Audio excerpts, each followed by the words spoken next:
Right, good morning everybody, and thank you. The family extends the warmest of thanks to everybody joining us here today and everybody that's joining us on the live stream.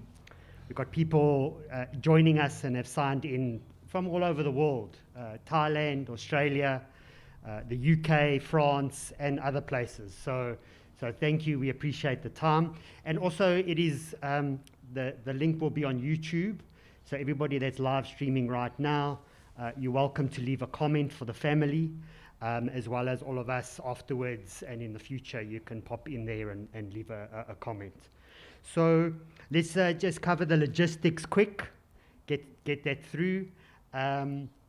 Please, everyone, out of respect, please check your cell phones, check them again, switch them off if possible, because even on silent, alarms can still ring. So check your phones. Remember masks, unfortunately. If you need the loo, it's through this door here, just 20 meters here. Go through the door. Ladies is to the left, gents to the right.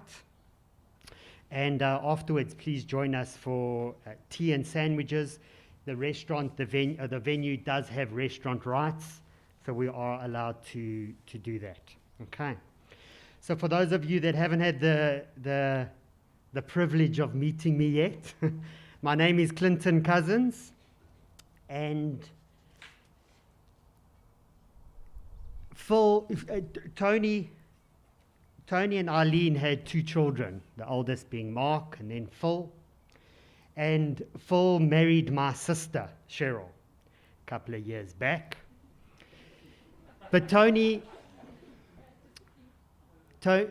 was more than just my sister's father-in-law. So technically, yes, Tony was my sister's father-in-law, but my history and my journey with the Joneses go way back, far beyond that.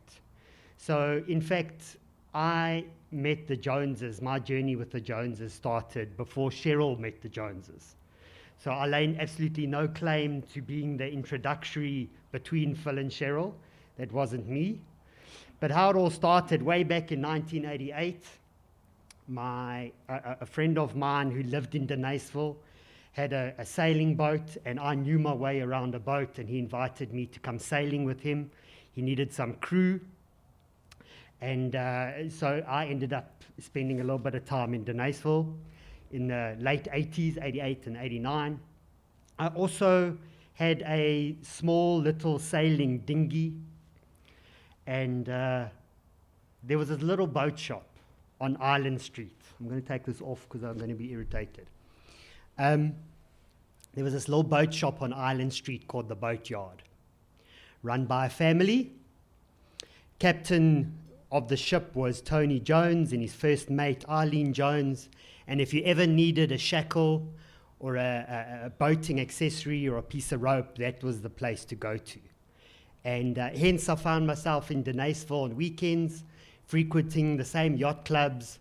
And we bought some stuff from Tony, who was forever helpful. Didn't give me any discount. Not yet. And so our paths crossed. And the early days offer me fond memories of visiting the boatyard on Island Street, because Tony had at the time this green Rover, which made a lot of noise, and one of my favorite and we called it the Green Mamba. And one of my favorite memories, those of you that will remember the Green Mamba, the one day I arrived, and the Green Mamba had a hole in the exhaust. And this thing was making one hell of a racket, and Tony arrived, and he had this thing where he did this with his tongue, and he arrived outside the shop, and he was making a noise and looking all proud of himself with his noisy car. And another fond memory is that they had a black Great Dane, Portia, who drooled like a mad thing and was at the shop every now and then. But she was part of the furniture. what a, it's those memories that I will always and forever remember.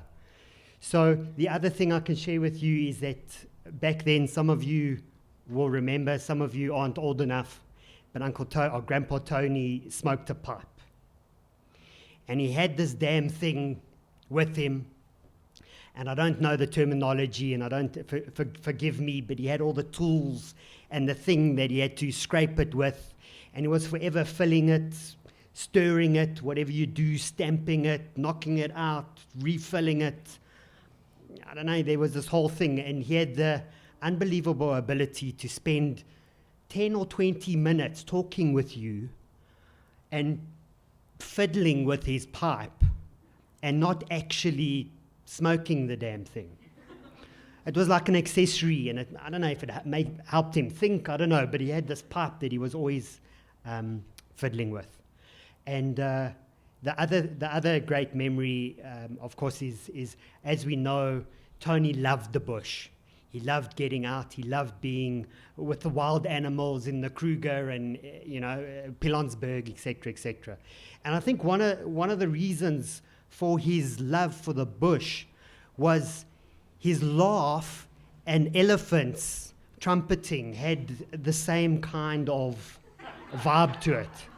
Because those of you that hung around with Tony enough, his laugh was infectious. Unbelievably witty. So the wit brought you in, but the laugh kept you there. And I remember many a time missing the joke, but lying on the floor laughing purely because of Tony's laugh. So that was the 80s. Early 90s, we started bumping into each other more often. And in 91, we sailed a boat race together. Tony, Phil, and myself entered a boat race called Keelboat Week on the Vol Dam, and which we won, obviously, because the three of us know our way around a boat. And 30 years later, this year, we entered another yacht race, this time called the Masters on the Vol Dam. This time, Tony was spectating from the powerboat, but the three of us, Phil again and myself and Tony's grandson, Aidan, the three of us were on the yacht. And 30 years later, we sailed this boat. We won the race again, obviously. And we had Tony from the sideline spectating, but obviously also giving instructions. At the braai afterwards. So what an unbelievable journey that I personally and all of us have had with the man over the last 30 plus years. And in those in those 30 years, dozens of Christmases, birthdays, christenings, braais, a beer or two, a laugh or two, a tear or two. Tony propped me up at my dad's funeral in 91. So, full circle. So, what I want to do now is I want to bring up, please, our first speaker, eldest son to Tony and Eileen, Mark Jones.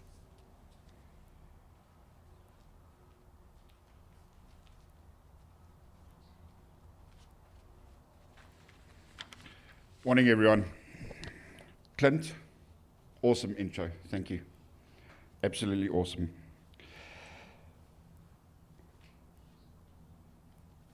Morning. First off, I'd like to welcome all of you that are joining us online, both overseas and locally. Today, we are here to celebrate the life of my dad, Anthony Michael Jones, husband, father, grandpa, and friend. Got to be honest with you, Pops. Thought we had a little bit more time with you before I would be standing here. That said, You always do things on your own terms. Dad was a simple man, a real meat and potatoes kind of guy. He would look at a situation, analyze it, and then make a decision. He made it look effortless. Born in England in 1940 during the Second World War, he was the eldest of 6 kids. To Martin and Christine, Chris and Sue, Alan, Margaret and Elizabeth, and to all the family members overseas, we are so sorry for your loss. The day that Dad passed away, I might be out here by a day or two, Uncle Chris won first place at Goose Tree, a festival in Cheshire, England, for growing gooseberries, and dedicated his win to Dad. Chris, Dad would have been honoured. Thank you. Dad was always so proud of his family and loved it when you visited him, either here or when he visited you in England. To all of you that he leaves behind, his family, his closest friends, Hans and May, Margs, Ray and Phil overseas, Sheila, Dave, Hillary and their family, and everyone else, a list of names that is endless. He will miss you all terribly. Dad made the decision to come to South Africa from England, packed up the family, and arrived in South Africa in 1970. A bold and brave move which he never regretted. Starting in refrigeration and air conditioning, for which there was a huge market in South Africa, and the later moving on to the industry in which lay his true passion, sailing and boats. Dad had always enjoyed sailing, even from his early days at boarding school in England, so it was not long before he bought a smallish keelboat. Even in those days, he was happiest behind the helm, but he wanted more. So, in 1983, in a small town called Denysville, on the banks of the Vaal Dam, Dad and Mom, with us boys in tow, bought a small boating business, the Boatyard. A yachting chandler and boat building company. Like all things, he never looked back. Initially juggling two jobs while the business got on his feet, it was not long before Dad was at the Boatyard full time, loving the challenges that it brought and always rising to the occasion. A few years later, around 1990, Dad realized he was going to need some help, someone that had the same passion that he did for the business. He needed a business partner. Who better to help him than his own son? And so Philip entered the business, bringing new ideas and new opportunities. A relationship that has lasted over 30 years until Dad's recent passing. Phil, little Boetie. Boetie is Afrikaans for brother for those overseas. You have lost not only your father, but your business partner and mentor as well. Right now, I know it may seem tough, but I know that you will rise above it and you will continue to expand the legacy that you have both built. Now, although Dad loved his work, and believe me, he did, still driving through from his current home in Hartbeespoort to the office in Midrand until about 3 weeks ago, there was more to him than just business. Dad loved the outdoors. Mention a potential trip to the Kruger Park or similar type place, and he would be planning it before the conversation was even over, as many of you from overseas would testify.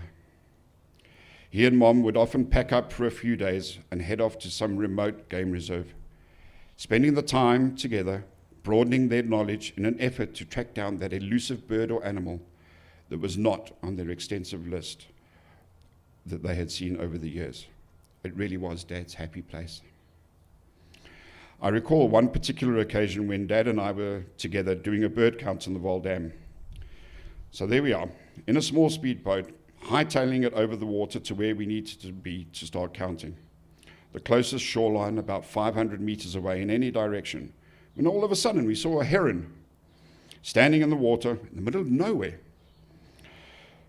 We both looked at each other in total disbelief, throttled down to stop the boat, which a few seconds later came to a grinding halt as we ran aground.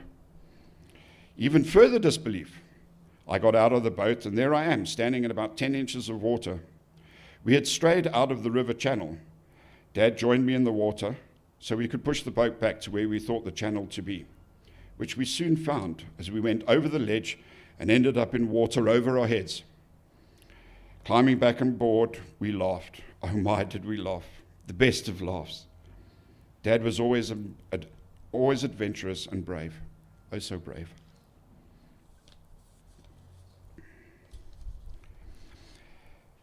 Dad married Mom in England in 1963 and had 2 sons, Philip and I. To Philip and me, Dad was everything that one could wish for in a father. He was just awesome, wise, and always ready to part with his knowledge. The family grew over time, with Philip marrying Cheryl and me getting together with Jolene, resulting in 4 incredible grandkids, Devon, Aidan, Shane, and Ali. Grandpa was so incredibly proud of you guys, and he would want you all to know that you were very, very deeply loved. Dad, I want you to know that as much as what you were proud of us, we were so terribly proud of you. Mom, in this time of sadness, I'm so happy that you and Dad are now reunited with each other. It's how 2 people that loved each other the way that you both did should be. In closing, a few words from us to you, our hero. You held our hands when we were small. You caught us when we fell. You were the hero of our childhoods and our later years as well. Every time we think of you, our hearts still full with pride. Though we'll always miss you, Dad, we know you're by our side. In laughter and in sorrow, in sunshine and through rain, we know you're watching over us until we meet again. Dad, you are our hero. Thank you.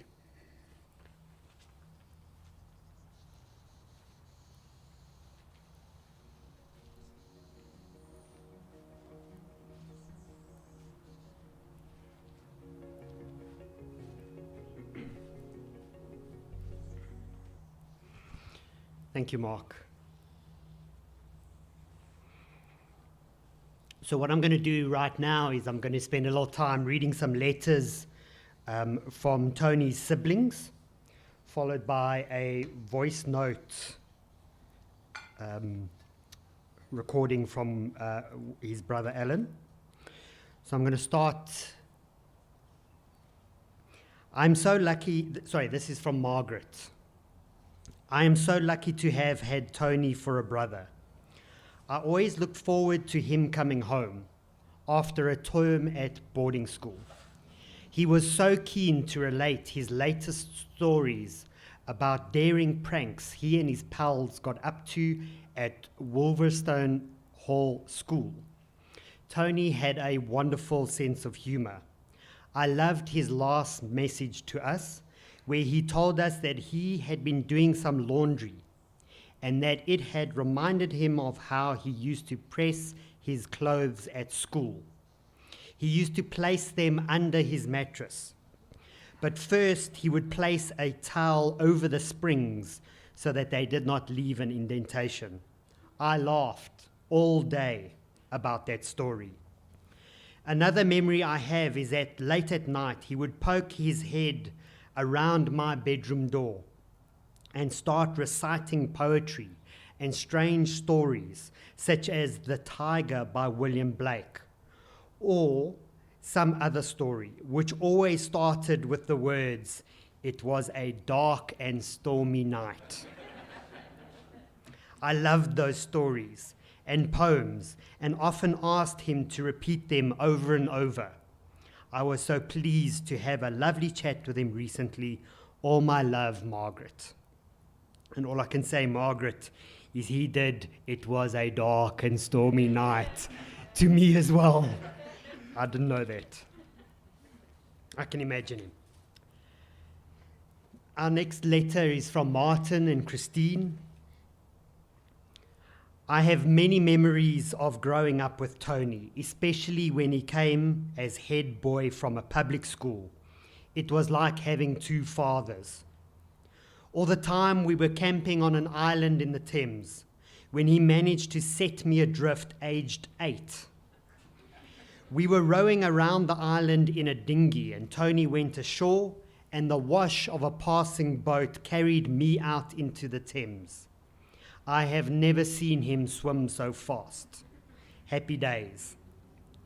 Then we moved up north, and the odd trips out in his first car, an old Rover, shades of the Green Mamba. Trips to the Davenport Theatre where he did the lighting, and Eileen was a dancer, and the twins acting in South Pacific. Many other times of holidays on Anglesey, where he tried to teach me to sail. I was not a good pupil. Christine and I have many happy memories of staying at the dam with Tony and Eileen and seeing all the family grow up. Our thoughts and prayers are with everyone at this sad time. Love to you all, Martin and Christine.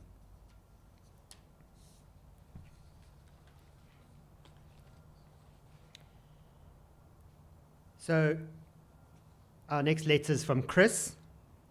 Brother Tony, exclamation mark, exclamation mark. The get up and go eldest sibling.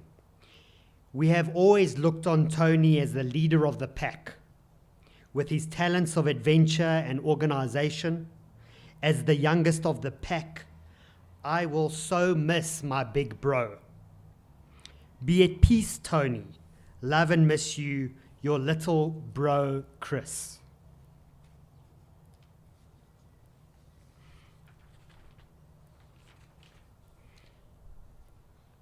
Our last letter before our recording is from Elizabeth. There was 12 years between Tony and I, so I don't have lots of memories, as he was away most of the time. Tony and Eileen belonged to the Stockport Amateur Operative Society, and somehow Christopher and I got picked for the parts of Nagana and Jerome in South Pacific. And because we had to speak French, Tony helped us to sing and speak in French. My later memories are when we spent 2 years in Cape Town and visited Tony and Eileen on 2 occasions and had a great time with everyone. And of course, when they came back to visit family and friends in the UK in recent years. Tony will be sadly missed, as is Eileen, but now they are together again. God bless them both. Lots of love, Elizabeth. So next up, we're going to have a voice note recording from Alan. Tony was an amazing brother. It would take far too long to list all his attributes here. You all knew him well, so there's no need to tell you what you already know. I will just say that I looked up to him as a brilliant older brother with an excellent sense of humour. He was clever and ambitious, and never afraid to take bold steps to provide a better life experience for his family. From emigrating to South Africa to a career change, opening a boatyard business with Eileen at Denaysville, and then another successful change of tack to selling powerboats with Philip in Midrand. He always set a fine example to us all. From childhood, he stood out above his peers. An early achievement whilst living in London was to win a scholarship to a prestigious boarding school, Wolverston Hall in Suffolk. It was from here that he embarked on a life of achievement and found his love of sailing. He became head boy and won many championships for his sailing skills. Margaret said that she looked forward to Tony coming home during holiday time. However, there were 1 or 2 moments of trepidation. Our mother Rose had the job of parenting 3 energetic boys, whilst Dad was frequently absent due to his busy lifestyle. I have to admit that we were not always as well behaved as perhaps we should have been.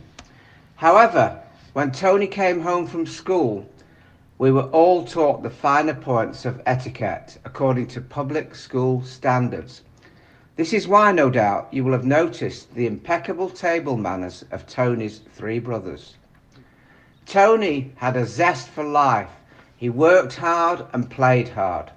This energy gave him and his family the opportunity to experience dozens of exciting holidays in southern Africa. I was lucky enough to join the family on several of these holidays over the years. For Tony and all the family, nothing was too much trouble to give me and many other family members fantastic holiday experiences of a lifetime. He never gave up the zest for life, and just a few weeks ago we started to plan another holiday in Botswana. I can't finish this without mentioning Tony's infectious laugh. It was absolutely like no other. Except, if my memory serves me, I think maybe Mark inherited it. It's hard to describe. Perhaps Mark or Philip may be able to give you a demonstration. I can remember, as a small boy of around 7 years of age, reading a newspaper headline to Tony. There'd been a fire on a railway dining coach. The headline was, "Waiters leap off flaming diner." I read out the headline to Tony, "Waiters leap off flaming dinner." Well, Tony just erupted with that infectious laugh, which I can only describe as a loud guffaw. Well, he laughed and laughed and laughed and laughed for at least 10 minutes. Honestly, I'm not joking, he actually did. And now, over 60 years later, Tony, you still bring a smile to my face. I'm proud to have had you as a brother, Tony. Goodbye. You will live in our hearts forever.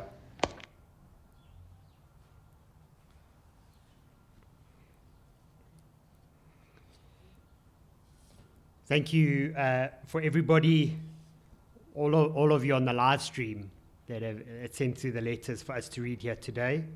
And I also want to do a special make a special note of lifelong friends to Tony and Eileen Hansen May here in the room and or under the tent, and the Garbets, lifelong friends and very special and spoken of often by both Tony and Eileen. So next up we have a recorded video by Devon Jones. Devon is Phil's eldest son, and it's recorded because Devon and his girlfriend Chevelle are currently living the dream. They're traveling around Thailand, living an absolutely incredible life that me in my 40s I wish I had. So hence they obviously couldn't be here, and he wanted to say a few words. So we'll queue up a video of Devon. Here we go. Good morning, everyone. My name is Devon Jones, and I'm Tony's oldest grandson. I'm currently living in Thailand, but I'm so grateful to be able to speak today and that we have online platforms so I can be with you all today. Waking up early to watch Sky News, having tea and bread for breakfast, telling silly jokes, gardening, sitting outside with a beer, going on really long drives to the game reserves, making videos of those really long drives, wearing the same khaki outfit year after year, and making sure you did it all with a pen in your shirt pocket. Grandpa, you always did what you wanted to do. This is what has stuck with me the past week. You lived life to the fullest and the way that you wanted. No matter what people said, and most importantly, you did it with the people that you loved. What you created, traveling from the UK with 2 small boys, starting a business and building a family, is nothing short of incredible. You're an amazing father who taught your children life lessons by showing, by setting the example. You showed that actions speak louder than words. And besides a father, you are a rock-solid business partner to my dad for 36 years and taught him everything he knows. What's so special is your knowledge and wisdom has been passed down to your grandsons. By being yourself and living life on your terms, you taught us to be loyal to our family, to be passionate about what we are doing and work hard for it. You always made each grandson feel special and commended everything we did. I remember a while back when Shane moved to a new school and he was doing really well with academics and sport. You were so proud of him and you said, You are growing up into a good young man. And with Aiden, just recently he got a new position working at Leisure Marine, and you took the time to send him a message saying, best of luck in your new position, plus more potential and job satisfaction. Suits you much more. Product knowledge, attention to detail, total honesty. Make every hour count. Go well. How special that a third generation Jones is now working at the same company you created. You have started a legacy. And with me, 3 years ago, you gave me an old camera. I had no idea what I was doing, but you shared your passion for photography and videography with me. And now I'm living in Thailand, making travel videos, and your passion has become my obsession. I am so grateful that you were able to watch my videos. You always message me, telling me your thoughts and opinions on every single video I made. In one of your last messages, you said to me that moments are irreplaceable. That is more true now than ever. Thank you for motivating us to do our best. And thank you for welcoming everyone into your life and seeing them for who they are. You always welcome Chevelle, Kaylin, and Ali and made them feel part of our family. And I know that you made a special impact on every single one of them. Thank you for making us laugh with witty comments and clever play on words. Thank you for teaching us to stay true to ourselves, to live life through our passions and take risks. I am proud to have you as my grandpa, and I am proud to be a Jones. I love you.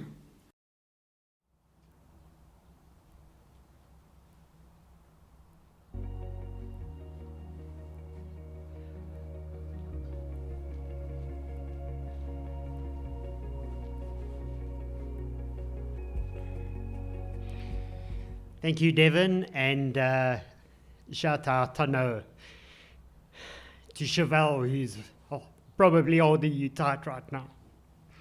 Unbelievable. Right. So thank you for everybody again that's joined on the live stream. Thank you everybody that's joined us here today in celebration of what was an incredible life. Please stay seated. What we're going to do is we're going to queue up a special song to play at the end, and then we're going to be moved through to have tea and sandwiches. But before I end off, I've been asked to please say a special shout out and thank you to Cheryl, who has organized the entire event today, like the rock solid anchor that she is. So, moving swiftly along. The song we're going to play out before we move into the room is a special song to the family. What happened is way back in the UK, the night or the day that Tony and Eileen met, Tony was doing the lights at a production, and there was a certain dancer there on stage by the name of Eileen, and she was dancing when they met or when they first locked eyes. I wasn't there, so I can't tell you. But when they first locked eyes and fell hopelessly in love, or however the fairy tale goes, this is the song that was playing. So at the end of the song, thank you so much, guys. We're going to go through to the room next door.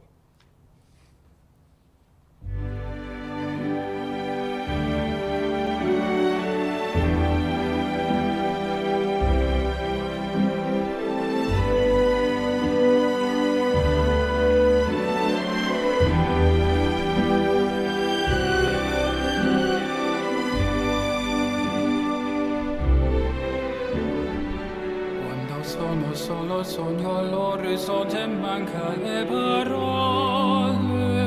Sì, lo so che non c'è una stanza quando manca il sole. Se non ci sei tu con me su le finestre, mostra tutto il mio cuore che hai acceso. Chiudi dentro me la luce che ha incontrato per strada.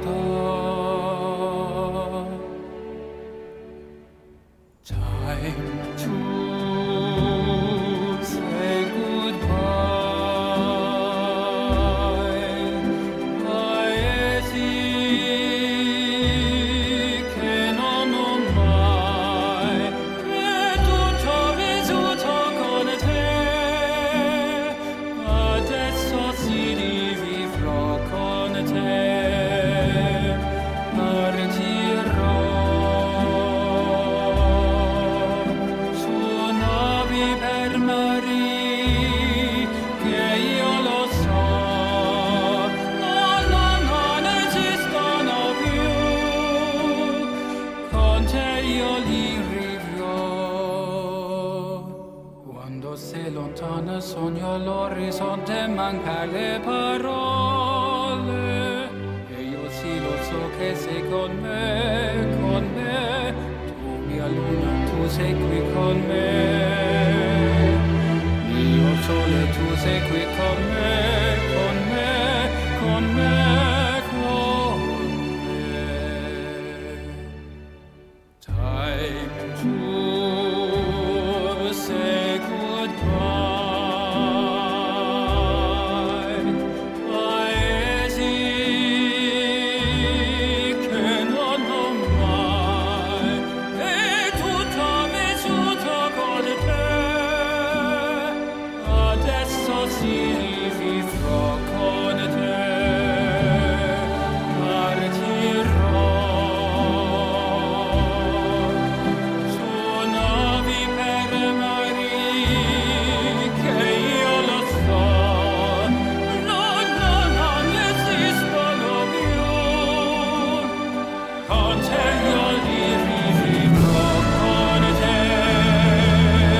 Partirò su navi per mari che io lo so non esistono più. Con te io li rivivrò con te.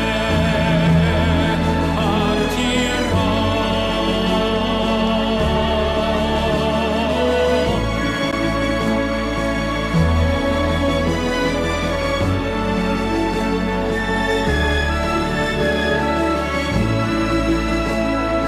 Io con te.